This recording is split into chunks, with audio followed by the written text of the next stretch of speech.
Hello everyone. So today we are teaching chapter 16 and section 1. So it's financing government and the section is taxes. Okay.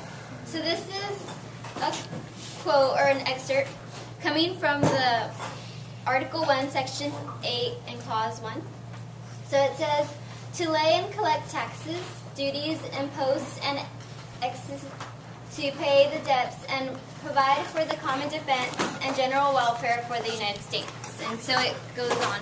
We're going to keep on coming back to this actual quote and explain it more thoroughly in the later section or slides. With the intent that this is the justification that's used for all taxation in the United States. Yes. Okay. The power to tax. The power to tax is not unlimited. Listed first in the Constitution, used by Congress to raise the money needed to operate a federal government. Congress levies some taxes for non-revenue purposes, limited by the Constitution. 4 limits on the power to tax. Constitution limitations. Congress is given the power to tax to pay the debts and provide for the common defense and general welfare for the United States.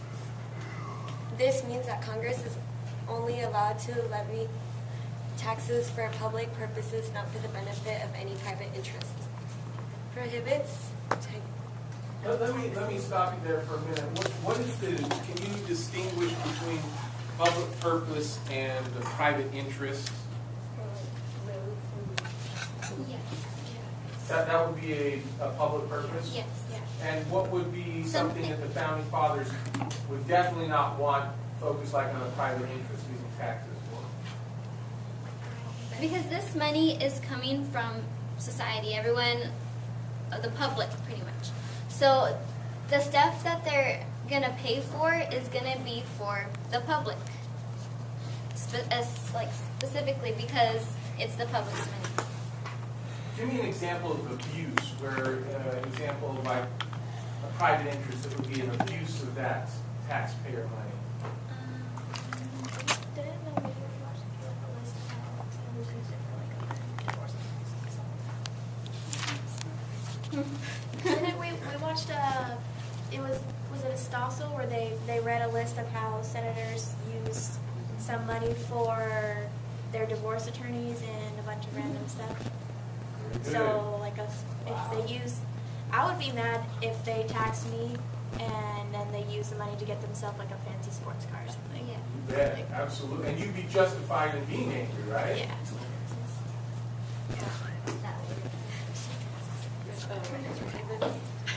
Prohibits taxes of export taxes. Tariffs, custom duties can only be applied to imports.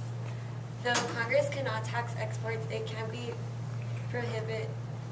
reported of certain items using its power to regulate commerce, usually for reasons of national security. Such as, what would be an example where the national government might step and say, you're not exporting that because it might endanger our national security?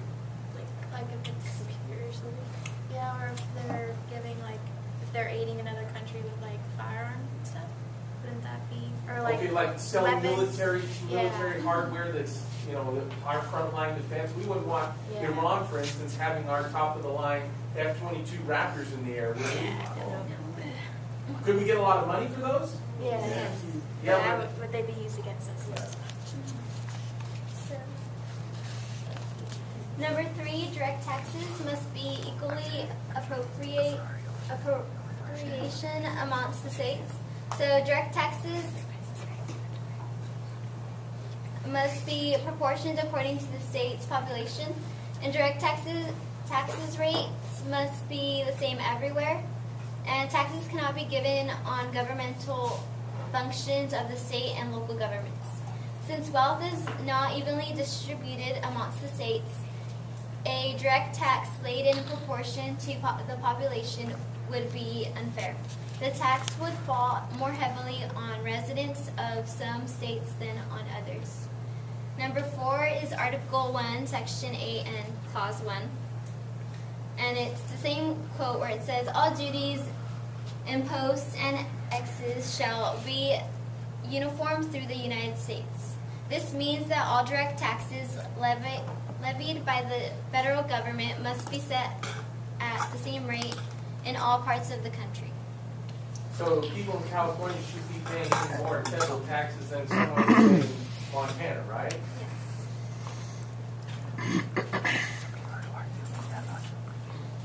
Okay, the implied limitations. Federal taxes cannot be imposed by the states or any of their local governments when they are performing tasks like A, providing public education, B, furnishing health care, building streets and highways. If the federal government were allowed to tax the government activities of the states and local units, it could tax them out of existence and therefore destroy the federal system. Would the federal government do that? Would they try and tax states and school districts and cities and counties? Can you imagine people in Washington, D.C. wanting to get additional tax money from local government entities?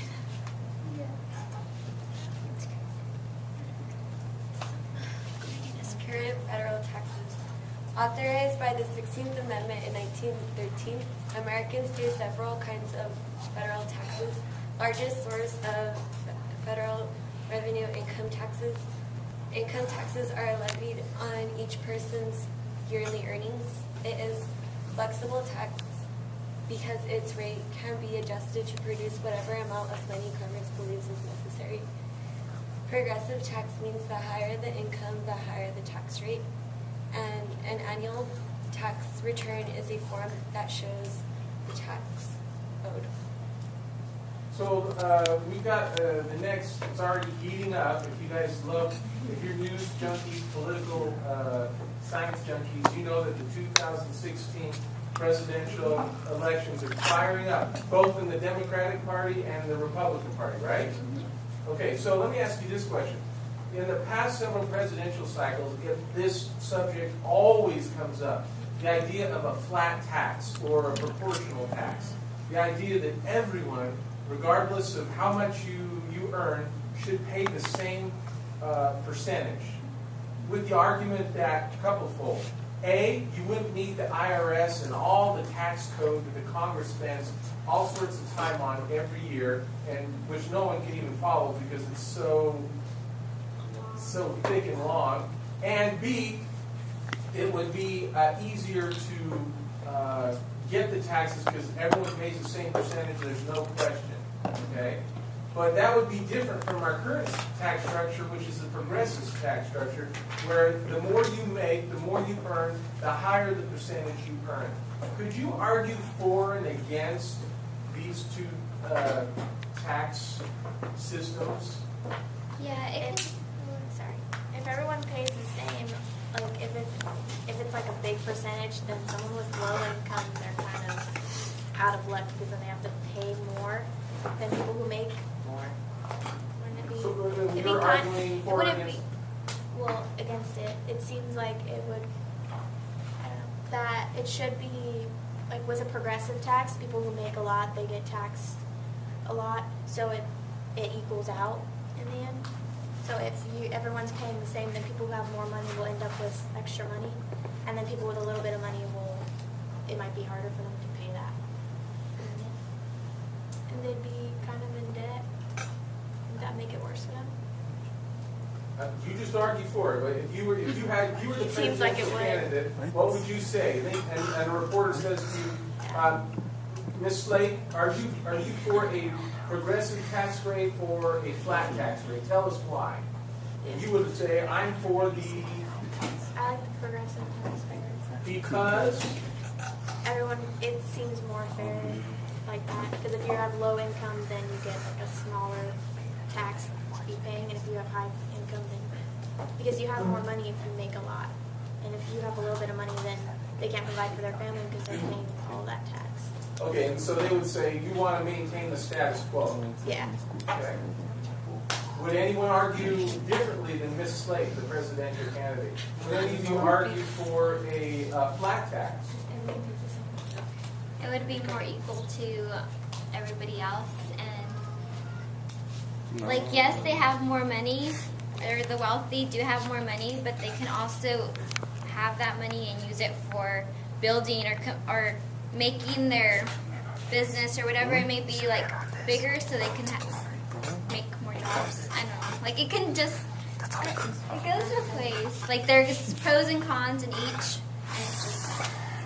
You know, people will be able to put up, get the job because you know, you only get to take away to income tax or to the tax. Okay, we got a flat taxer here. Go out. I would just, I don't know. There would be no point in, you know, going for a good education and finding a job with good income if they're only going to take it away. So you're saying it's a disincentive for me busting my Yeah. butt, working hard, getting education, and I worked so hard, and now my chances to earn what I thought I could are now totally diminished because the tax rate against me is 60%, 70% if I'm really rocking. So that might disappoint some people. From. Does anyone want to counter that?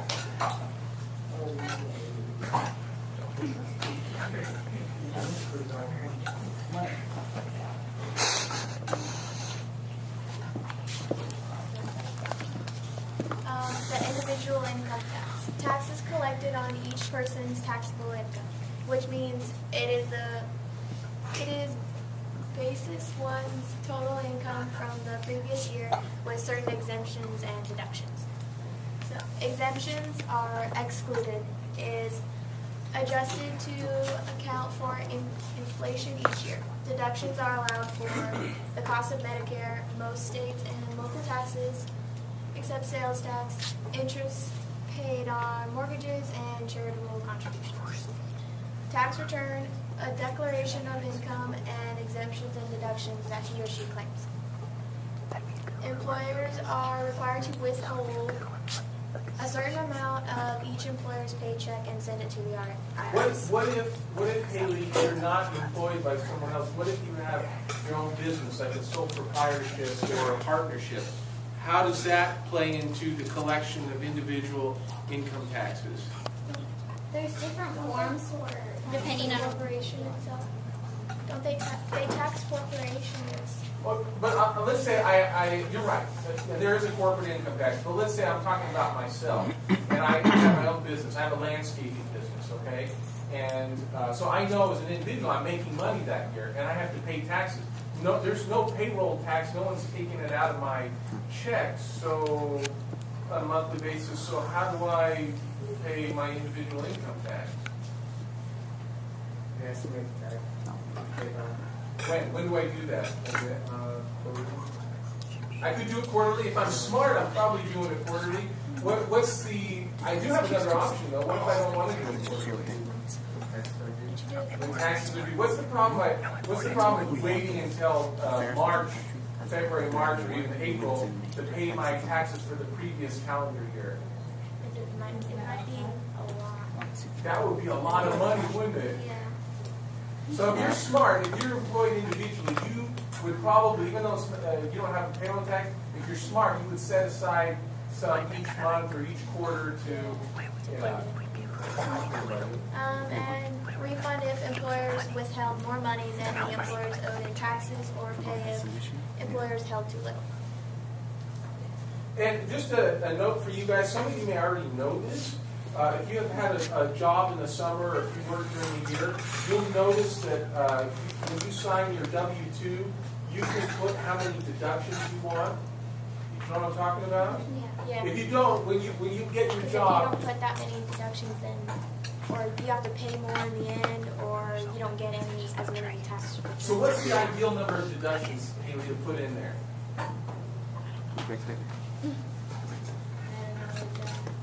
Well, the answer is what? It depends. Yeah.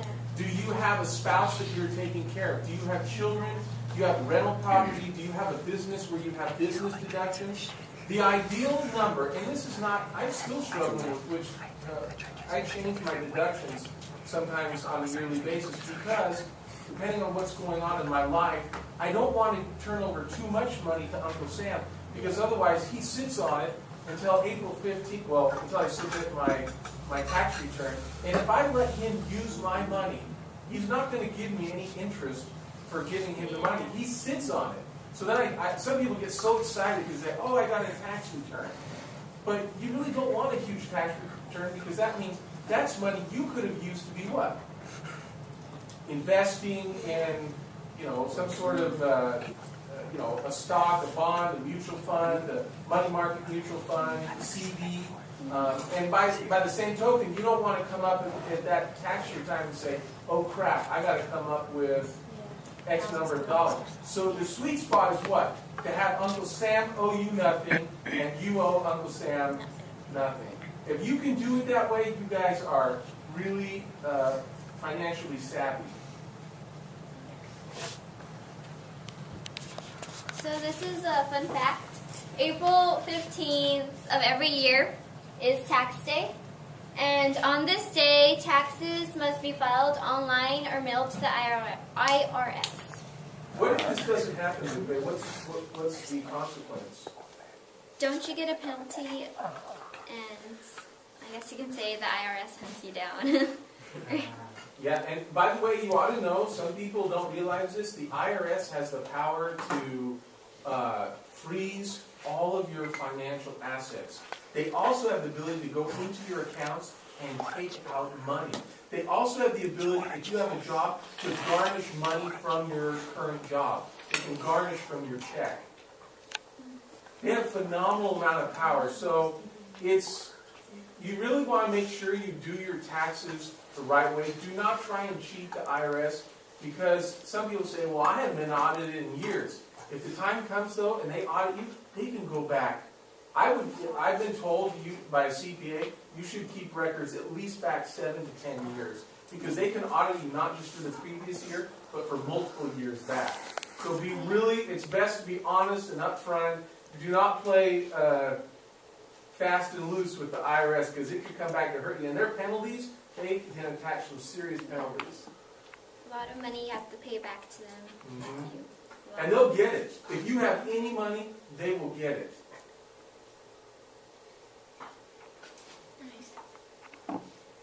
Corporation income tax. Corporation must pay a tax of all of its earnings above the cost of doing business.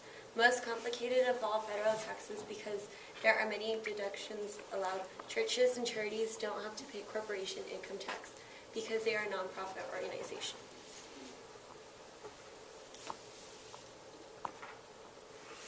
Okay, so social insurance taxes.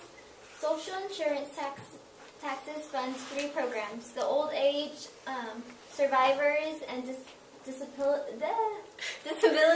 insurance, known as Social Security, Medicare or health care for the elderly, and the unemployment compensation. These are all done by using payroll taxes, which is money taken out from your check that you get every month. And social insurance taxes are regressive taxes, meaning that the rate is the same for everyone. And then in this little picture, it's the umbrella taking care of all of those people that fall into those categories of old age, or they're survivors of something, like they were for instance, veterans. Let's say Adrian here, he graduates, gets a degree in chemistry, and he goes to work for a pharmaceutical company. And he's working 10 years. They keep taking the payroll taxes out, FICA, old age survivor disability, plus his unemployment. And then, heaven forbid, there's an accident in the lab, and he gets really injured, such that he can no longer carry on his work. He's disabled. Well, since he's been paying into the Social Security old age survivor disability, he's been disabled. He'll get a percentage of what he paid in for the rest of his life. Or let's say he's working and now he's 55 years old. He has a wife, 4 children, and he dies. Okay, of course this, but he dies, and now because he's paid into Social Security, his wife will get, for as long as she's single, will get a percentage for the survivors, as will his children up until age 18, okay? And then the other thing is, let's say he survives, and probably by the time you guys retire, I'll bet the old age retirement will probably be somewhere around 70 to 75. He retires, and now for as long as he lives, he gets a percentage. Now that's assuming any Social Security is going to be left, because you guys know what's happened to Social Security. They've what? They've spent it all, right? So good luck with that. But anyway, theoretically, that's what would happen.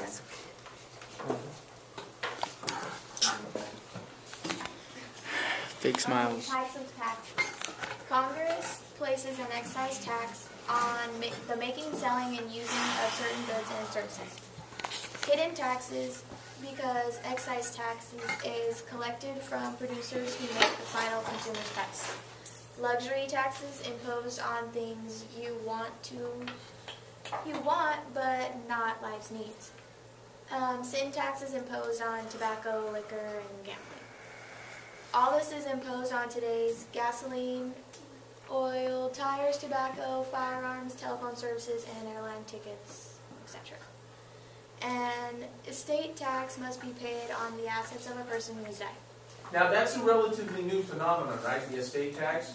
It kind of came in around the time of the 16th Amendment, where Woodrow Wilson and the progressives passed the personal income tax.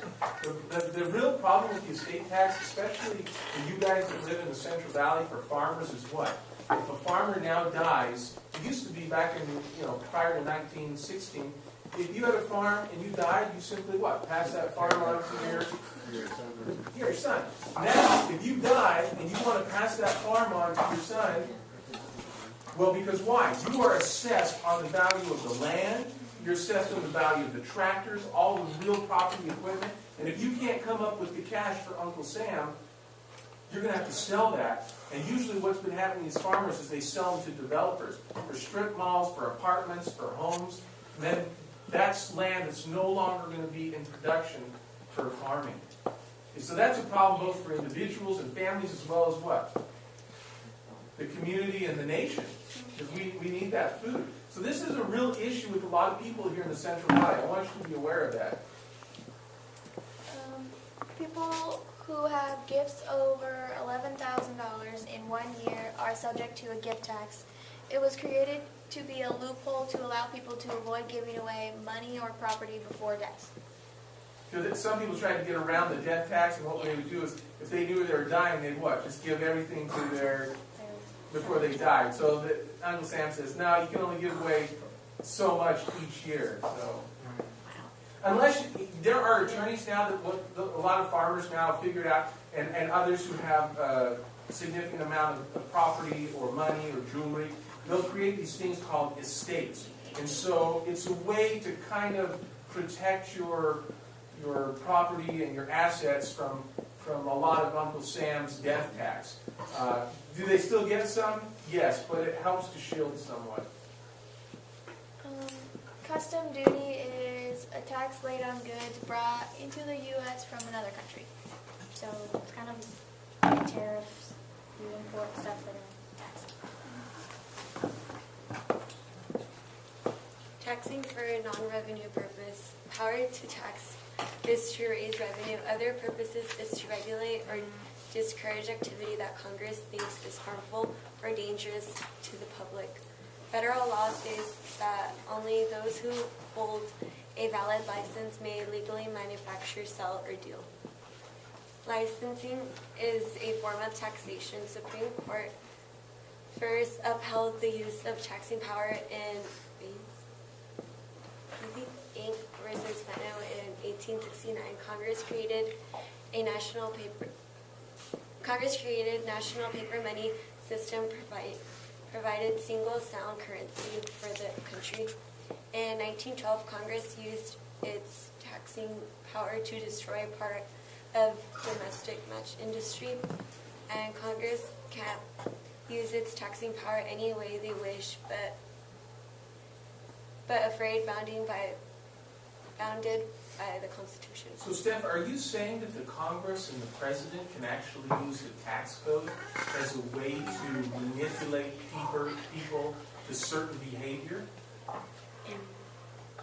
That's that's how they use the excise taxes and like sales taxes. If they tax tobacco and alcohol and all that, then people won't want to buy it. Okay, so let's take, for instance, right now, the current administration is very much against coal as a source of power. Okay, what are the consequences for making it very difficult to use coal as a way to generate energy in the country?